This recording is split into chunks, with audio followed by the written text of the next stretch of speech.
Durden, Vice President of Design Build for Highgrove Partners.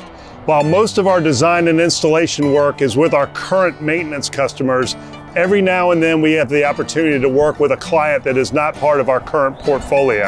That's the case with this private Norcross office. They really wanted to create an outdoor space for their employees to be able to utilize.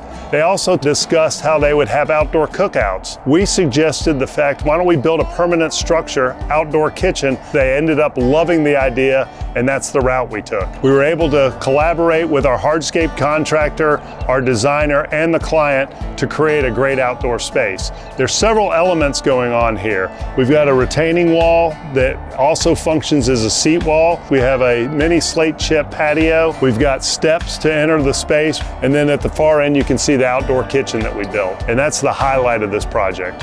As you can see, we're very proud of this project. It was a unique opportunity, and we love to show it off.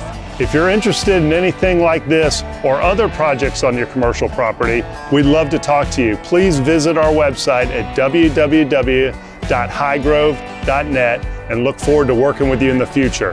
Thank you.